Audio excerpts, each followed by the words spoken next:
History shows that states build their power not only with the might of their armies, but also with the secrets whispered in the shadows. But no agency was as effective as one more feared and legendary during that dark period of the Cold War. They were both spies and executioners, both patriots and oppressors. They were the Kremlin's invisible eye, its unheard ear, and its iron fist. They were the KGB. Were they truly everywhere? How did they infiltrate the West's most secret secrets? How did they keep their own people under control? And most importantly, despite perishing with an empire, how did their legacy permeate the modern world? This video is not just the story of an intelligence agency. It is also the anatomy of an ideology struggle for survival and one of history's greatest mysteries. We invite you on a journey from the dark corridors of Moscow to the West's most glamorous halls, filled with secrets, betrayals, and terrifying truths.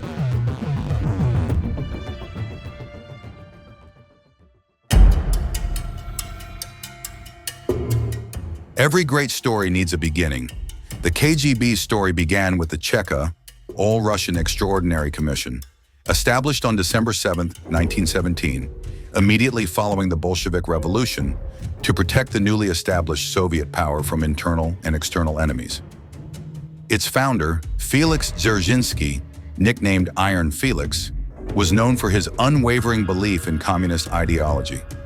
His famous words, "Chekists need a cold head, a warm heart, and clean hands," symbolize both the ideological commitment and the ruthlessness of this organization. During the Civil War, the Cheka transformed into a terrorist apparatus targeting dissidents, landowners, and clergy. Tens of thousands of people were killed through extrajudicial executions during this period, known as the Red Terror. Dzerzhinsky and his men abandoned all moral and humanitarian norms in the name of protecting the revolution. During this period, the Cheka's execution squads were able to make decisions independent of even the courts. They could implement their own judicial processes. This gave them overwhelming power and immunity. The Cheka was replaced by the OGPU, or Council of People's Commissars, in 1922, and then by the NKVD People's Commissariat of Internal Affairs in 1923-1934. During Stalin's horrific period of repression, known as the Great Purge, which claimed the lives of tens of thousands of people, the NKVD operated like an execution machine. Enemies of the party, traitors of the people, and so-called counter-revolutionaries were tortured in NKVD interrogation rooms, sent to Gulag concentration camps in Siberia, or executed by firing squad. The NKVD not only eliminated dissidents, but also trapped Soviet society in an atmosphere of paranoia, where even those closest to them could not be trusted. These early organizations reinforced the two main missions that formed the basis of the KGB. First, to destroy the enemy at home and abroad. Second, to ensure the stability of Soviet power. Following World War II, a new geopolitical order was established, the Cold War. Instead of conventional warfare, intelligence, propaganda, and ideological conflict came to the fore. In 1954, a year after Stalin's death, the Committee for State Security, or KGB for short, was established to replace the NKVD. This new organization was more centralized, more organized, and far more sophisticated than its predecessors.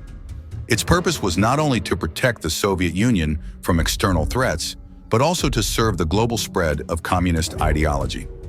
The KGB systematized its espionage activities abroad and began infiltrating the West's most powerful institutions. The targets were now not only military secrets, but also technological knowledge, spheres of political influence, and propaganda superiority. The KGB's early years witnessed the rise of a shadow empire on that invisible front of the Cold War. The KGB operated more like a state within itself than a state backed by communist ideology.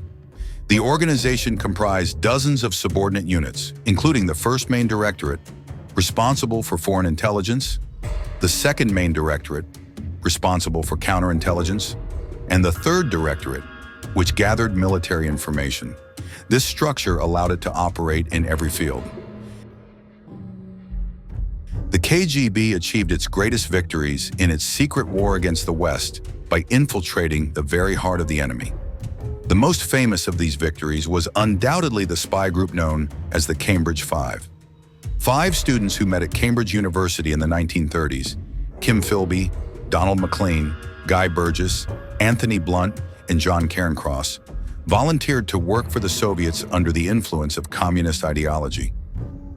After World War II, all of them rose to key positions in Britain's most important intelligence and diplomatic institutions.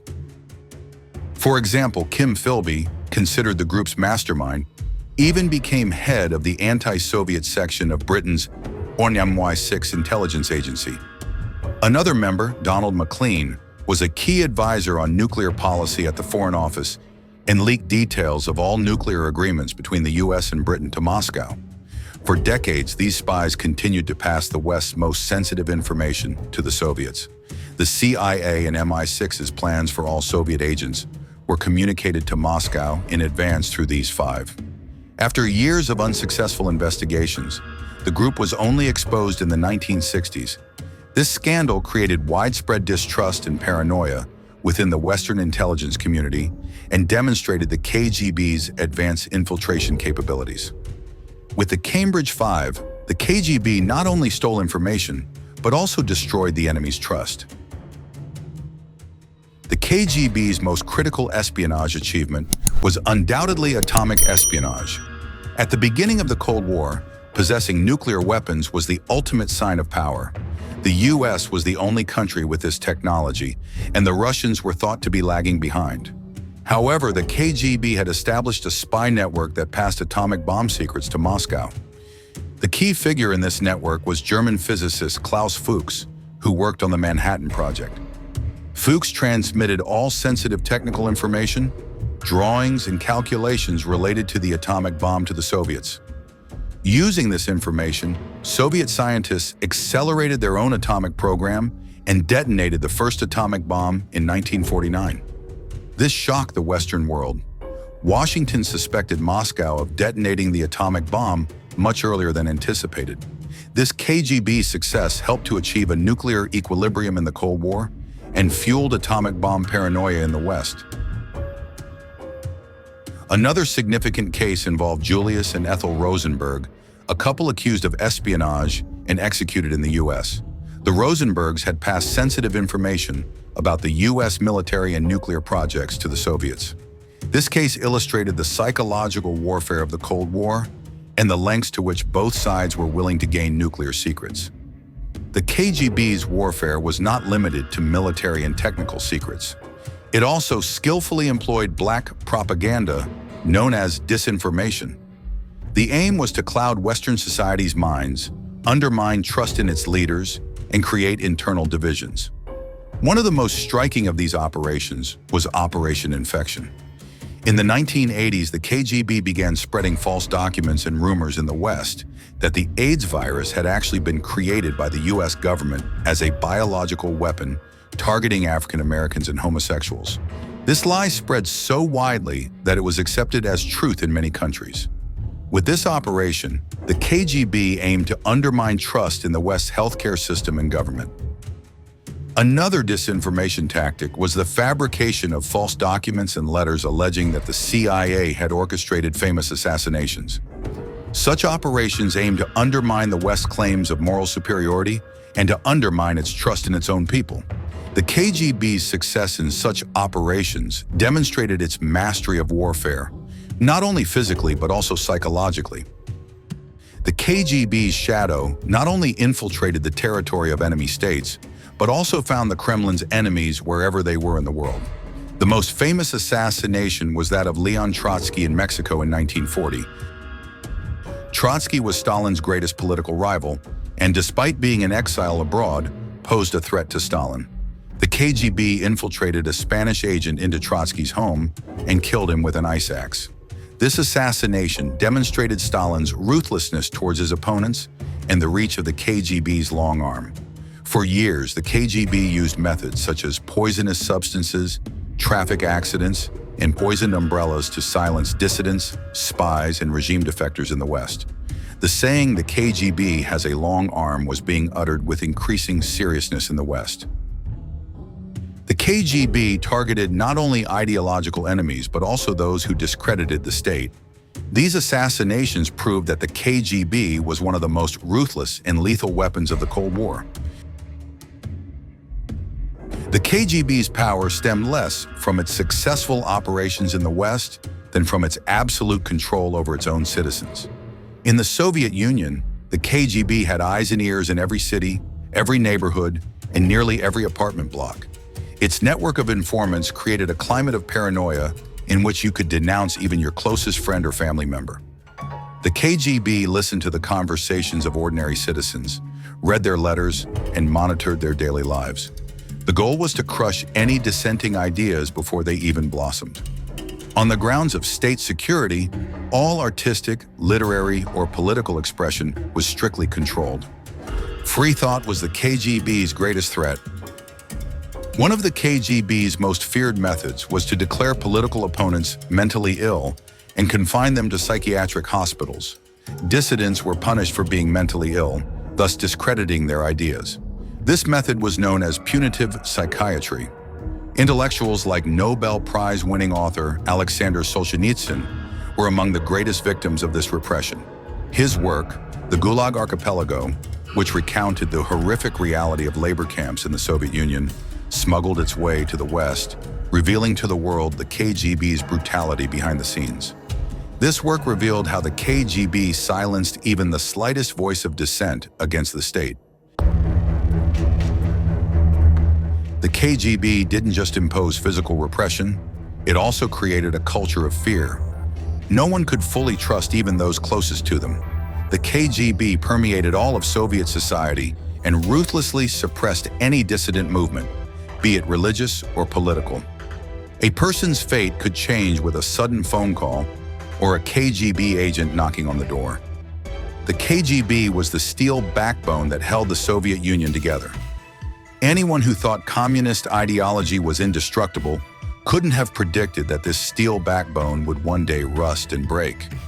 For the system's greatest weakness was the repression and fear it harbored. By the late 1980s, the Soviet Union's economy had collapsed, and its international influence had diminished. Gorbachev's reforms, glasnost and perestroika, were uncontrollably triggering national awakenings and independence movements. The KGB opposed this process. For them, Gorbachev's reforms meant the end of the state and their own authority. In August 1991, hardline Communist Party members, including KGB leaders, launched a coup attempt against Gorbachev. The aim was to remove Gorbachev from office and return the Soviet Union to its former harsh policies. However, popular resistance and the resolute stance of Russian leader Boris Yeltsin caused the coup to fail. This coup attempt was the final nail in the coffin of the KGB and the Soviet Union. Following the coup's failure, Russia announced that the KGB would be disbanded and replaced by new intelligence agencies, more modern and consistent with the norms of a democratic state. The KGB was officially dissolved, but the KGB's story didn't end there. New institutions, such as the FSB, responsible for internal security, and the SVR, responsible for foreign intelligence, took its place. And most importantly, the KGB's legacy and personnel formed the foundation of modern Russia.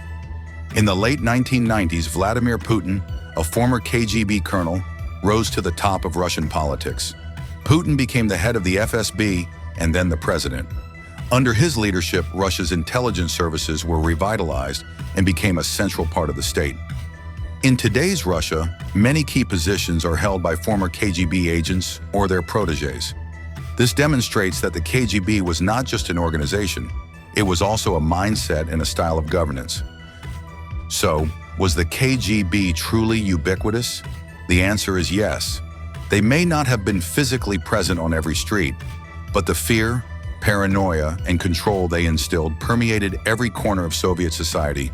They not only fought against external enemies, but also viewed their own people as potential threats. Their story demonstrates the sacrifices made to keep an ideology afloat. The official end of the KGB did not mark the end of its legacy. The experience they acquired over the years, the networks they established, and the tactics they developed became the fundamental elements that shaped today's Russia. The KGB was not just an intelligence agency, it was the spirit of an era, and the shadows of that era continue to be felt around the world today.